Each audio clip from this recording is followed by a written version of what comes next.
ಪದೇ ಪದೇ ನೀವು ಅನ್ಯಾಯ ಮಾಡಿದ್ದೀರಿ ಅಂತ ಹೇಳಿ ಕೇಂದ್ರ ಸರ್ಕಾರದ ಮುಂದೆ ಕಾಲು ಕೆರ್ಕೊಂಡು ಹೋದ್ರೆ ಎಲ್ಲಿಂದ ನೀವು ಅವರಿಂದ ಸಹಕಾರ ಪಡೀಲಿಕ್ಕೆ ಸಾಧ್ಯ?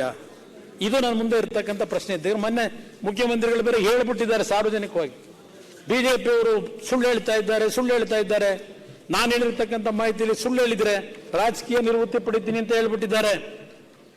ಮುಖ್ಯಮಂತ್ರಿಗಳು ಹೇಳ್ಬಿಟ್ಟಿದ್ದಾರೆ ರಾಜಕೀಯ ನಿವೃತ್ತಿ ಪಡಿತೀನಿ ಅಂತ ಹೇಳಿ. ಬಹುಶಃ ಚರ್ಚೆ ಮಾಡೋಣ. ಕೇಂದ್ರ ಸರ್ಕಾರ ಇವತ್ತು ನಮಗೆ ಈಗಿನ ಸರ್ಕಾರದಿಂದ ಹಿಂದೆ ಇದ್ದಂಥ ಕಾಂಗ್ರೆಸ್ ಸರ್ಕಾರದಲ್ಲಿ ಕೊಡ್ತಾ ಇದ್ದಂಥ ಡಿವಲ್ಯೂಷನ್ ಫಂಡು, ಕ್ಯಾಂಟೀನ್ ಏಡು, ಅಲ್ಲಿ ನಮಗೇನಾದ್ರು ಕಡಿಮೆ ಆಗಿದೆ ಅಂತಕ್ಕಂಥದ್ದು, ಅನ್ಯಾಯ ಆಗಿದೆ ಅಂದರೆ ಚರ್ಚೆ ಮಾಡೋಣ. ಅವ್ರ ಪಾಪ ಹೇಳ್ಬಿಟ್ಟಿದ್ದಾರೆ ರಾಜಕೀಯ ನಿವೃತ್ತಿ ಹೊಂದ್ಬಿಡ್ತೀನಿ ಅಂತ. ನಾವು ರಾಜಕೀಯ ನಿವೃತ್ತಿ ಹೊಂದಿ ಅಂತ ಹೇಳಲ್ಲ. ಇರ್ತಕ್ಕಂಥ ವಾಸ್ತವಾಂಶ ಏನಿದೆ ಚರ್ಚೆ ಮಾಡೋಣ.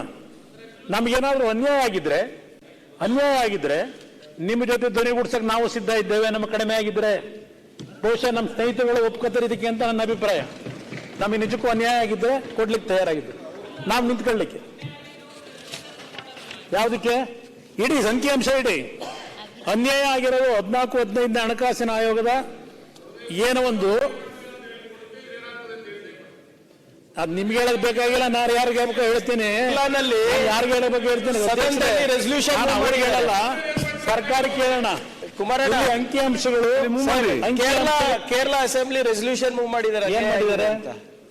Same problem, devolution of taxes ಇರಬಹುದು. 14th ಕೇರಳ ಮುಖ್ಯಮಂತ್ರಿ ನಿಮ್ಗಳು ಕರೆದ್ರಲ್ಲ, ಇಲ್ಲ ನಾವು ಧ್ವನಿ ಎತ್ತಣ ಬನ್ನಿ ಹೇಳ್ತಾ ಇರೋದು. ಕೇರಳದಲ್ಲಿ ಹಣಕಾಸಿನ ಮಾಡಿದ್ದಾರೆ. ನಮ್ಮ ರಾಜ್ಯ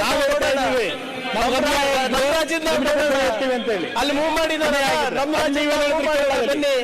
ಕೇರಳದಲ್ಲಿ ಅಲ್ಲಿ ಸರ್ಕಾರ ನಿಮ್ಮನ್ನು ಕರೆದ್ರೆ ನೀವು ಬಾಯ್ಕಾಟ್ ಮಾಡ್ತೀರಿ. ವಿಧಾನಸಭೆಯಲ್ಲಿ ರೆಸಲ್ಯೂಷನ್ ಮಾಡಕ್ ಹೋದ್ರೆ ಕೂಡ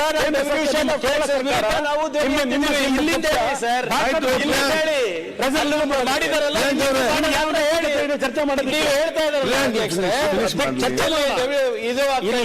ಆಗ್ತಾ ಇದ್ರೆ ನಮ್ ಜೊತೆ ಮಾಡೋಣ. ಕಾರ್ಯಕ್ರಮಗಳ ಮೇಲೆ ಘೋಷಣೆ ಮಾಡ್ಕೊಂಡು ಈಗ ದುಡ್ಡು ಬೇಕಲ್ಲ, ಈಗಾಗಲೇ ಏರಿಕೆ ತೆರಿಗೆ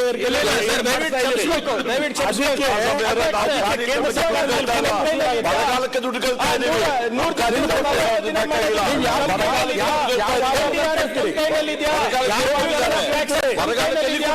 ಯಾವ ಆಧಾರದಲ್ಲಿ ಕೇಳ್ತಾ ಅಂಕಿಅಂಶ ಇಟ್ಟುಬಿಟ್ಟು ಕೇಳ್ತಾ ಇದ್ದಾರೆ. ಅಂಕಿಅಂಶ ದಾನ ಕೊಡ್ಬೇಕು.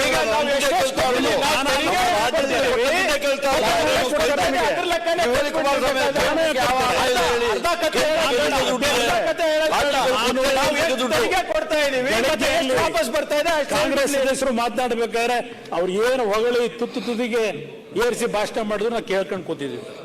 ನಾವು ಹೇಳೋದು ಸ್ವಲ್ಪ ಕೇಳಿ, ನಿಮ್ಗೆ ನೋವಾಗ್ಬೋದು. ನೀವೆಲ್ಲ ಹರಿಶ್ಚಂದ್ರ ಮಕ್ಕಳಪ್ಪ, ಕೂತ್ಕೊಳಪ್ಪ. ಸುಳ್ಳು ಹೇಳೋದು ಗೊತ್ತಿದೆ ನಮ್ಗೆ. ಅಧ್ಯಕ್ಷ, ಇವತ್ತು ರಾಜ್ಯ ಸರ್ಕಾರಕ್ಕೆ, ಇದು ರಾಜ್ಯ ಸರ್ಕಾರ, ರಾಜ್ಯದ 7 ಕೋಟಿ ಜನ ಆಯ್ಕೆ ಮಾಡಿರ್ತಕ್ಕಂಥ ಜನ ಸರ್ಕಾರ. ಇದು ನಮಗೂ ಜವಾಬ್ದಾರಿ ಇದೆ, ತಯಾರಾಗಿದ್ದೇವೆ. ಇವತ್ತು ಯಾತಕ್ಕೆ ನಾನು ಯಾವ ವಿಶ್ವಾಸದಲ್ಲಿ ಈ ವಿಷಯ ಹೇಳ್ತಾ ಇದ್ದೇನೆ ಅಂದ್ರೆ, ನಮ್ಗೇನಾದ್ರು ಅನ್ಯಾಯ ಆಗಿದ್ರೆ ನಿಮ್ಮ ಜೊತೆ ಧ್ವನಿಗೂಡಿಸಿ ಸರಿಪಡಿಸಲಿಕ್ಕೆ ತಯಾರಾಗಿದ್ದೇನೆ ಅಂತಕ್ಕಂಥದ್ದು ಯಾಕೆ ಹೇಳ್ತಾ ಇದ್ದೇನೆ ಅಂದ್ರೆ, ನನಗೆ ವಿಶ್ವಾಸ ಇದೆ ಕೇಂದ್ರ ಸರ್ಕಾರದಲ್ಲಿ ಇವತ್ತು ನರೇಂದ್ರ ಮೋದಿ ಅವರು ಇವತ್ತು ನಮಗೆ ಕೊಡ್ತಾ ಇರ್ತಕ್ಕಂಥ ಗೌರವ, ಅದನ್ನ ನಾವು ಅನುಷ್ಠಾನಕ್ಕೆ ತರ್ತಕ್ಕಂಥ ಅವಕಾಶ ಇದೆ, ತರ್ತಕ್ಕಂಥ ಅಧಿಕಾರ ಕಾಲ. ಮಾನ್ಯ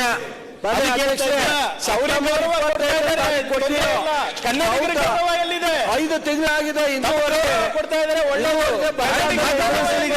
ಅದು ಪ್ರಶ್ನೆ ಮಾಡಿಲ್ಲ, ಮುಗಿಸಲಿ.